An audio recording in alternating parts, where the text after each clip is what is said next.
एक वृत्त है तो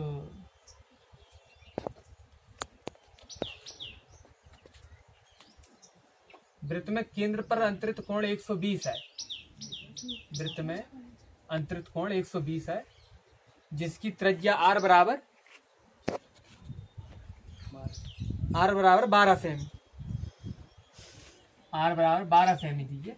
तो देखो यहाँ तो पहले त्रिज्या खंड का क्षेत्रफल निकाल ली। त्रिज्या खंड और वृत्त खंड में क्या अंतर होता है कि त्रिज्या खंड होता है जो कि इतने का होता है जिसमें जीवा नहीं होती। जो वृत्त खंड में क्या होता है जीवा होती है तो इतने का होता है।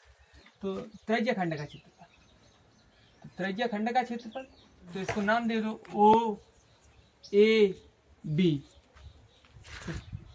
ओ ए बी का त्रिज्या खंड का क्षेत्रफल भाई थीटा बटे 360 पाई आर स्क्वायर।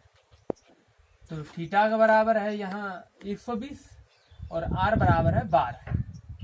तो यहाँ रखेंगे थीटा का मान 120 बटे 360, पाई का मान 3.14 और इंटू आर का मान 12 का वर्ग। तो ये कट जाएगा 1/3 गुण 3.14 है ना। 0 से 0 कटेगा 12 36 गुणित 144 है ना। तो इसका गुणा करेंगे, इसके कैलकुलेशन को हल करेंगे तो 150 पॉइंट ये आएगा। इसका कैलकुलेशन हल करके पहले रफ में हल कर लो आप सब लोग। इसका गुणा करके 3 का भाग है ना, सेमी स्क्वायर है ना। और इसके बाद क्या करेंगे अपन कि यहाँ देखेंगे इसको m मान लो, कुछ भी मान लो। तो कर्ण 12 है, OM लंब है और ये आधार है। तो पहले मैं आपको कोण बता दूं कि O 120 है, O 120 है। अब A और B नहीं पता है तो कैसे निकालते हैं कि तीनों कोणों का योग। तो कोण A धन कोण B धन कोण O बराबर हम जानते हैं बराबर 180 होता है ना। तो कोण A धन B O का मान कितना है 120, 120 उस तरफ जाएंगे तो 180 माइनस 120 तो कोण A धन कोण B का मान आया 60 अथा। और त्रिभुज में क्या दिया है कि OA बराबर OB बरसा सेम दिए। तो जब सेम दिए मतलब बराबर रेखाएं दिए तो इसका मतलब कि ये कोण कैसे होंगे बराबर होंगे। तो आधे आधे मतलब इन दोनों का योग। तो कोण A बराबर कोण B बराबर 30 डिग्री है ना। ये भुजाएं कितनी दी है 12 सेमी दी है। इसी प्रकार ये 30 डिग्री हो क्योंकि इन दोनों का योग कितना 60 है। तो ये भुजाएं बराबर है तो कोण भी बराबर है 30 डिग्री। उसके बाद के 12 दिया है, लंब निकालना है OM। तो OM लंब के लिए क्या भाई कि साइन 30 डिग्री। साइन 30 डिग्री हम क्यों कर रहे हैं कि जिससे हमें लंब निकल जाएगा, जिससे हम पूरा त्रिभुज का क्षेत्रफल निकाल लेंगे। त्रिभुज का क्षेत्रफल निकाल लेंगे तो लंब के लिए तो साइन बराबर क्या होता है लंब बटे कर्ण। साइन 30 का मान 1/2 है ना। यहाँ देखिए 1/2 बराबर लंब का मान है, लंब निकालना है लंब बटे कर्ण का मान है 12 इधर आया तो 12/2 तो लंब आया हमारा 6 सेमी। ठीक है, कर्ण 12 लंब 6 निकालना है आधार मतलब AM। अब AM के लिए तो AM के लिए हम क्या करेंगे कि पाइथागोरस सूत्र निकाल लेंगे। समकोण त्रिभुज OAM में समकोण त्रिभुज निकाल तो पाइथागोरस सूत्र से कि कर्ण वर्ग बराबर लंब वर्ग धन आधार वर्ग।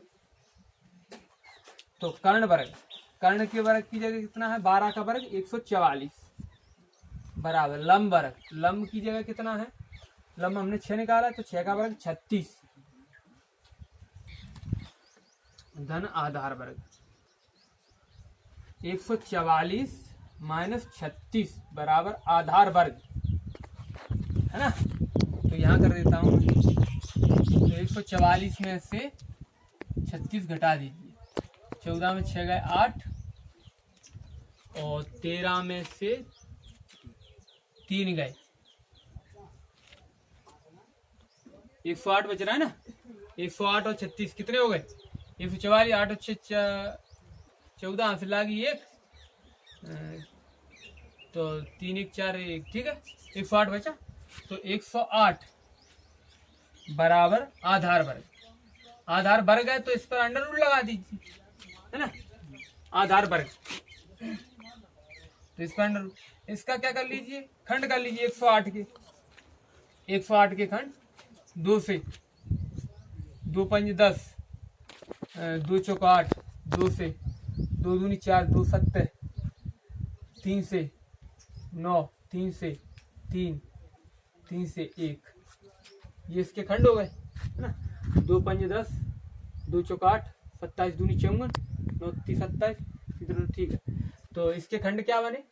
खंड बनेंगे 2 और 3, ये कहाँ आ जाएंगे? बाहर आ जाएंगे, 2 × 3 और अंडर रूट 3 अंदर बने रहेंगे, आधार स्क्वायर, ये आधार, सॉरी आधार। तो 6 अंडर रूट 3 आ गया आधार। AM पूरी निकालेंगे, पूरी तो आ जाएगी AB बराबर, AB तो AB बराबर क्या होता है? 2AM है, तो AB बराबर 2 गुणित 6 under root 3 means 12 under root 3। AB बराबर 12 अंडर रूट 3। तो त्रिभुज है AOB का क्षेत्रफल, भाई ठीक है, भुजाएं नहीं दी थी इसलिए इतनी गिनती पाड़े पड़े हैं।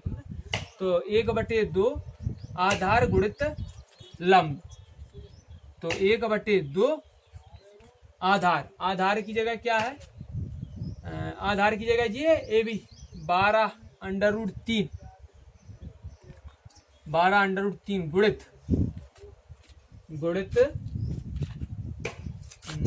लंब की जगह है 6, तो 2 3 6, 36.3, है ना। तो त्रिभुज AOB का क्षेत्रफल आया 36 अंडर रूट 3, जिसको हम यहाँ रखेंगे 1 3, 36 गुणा 3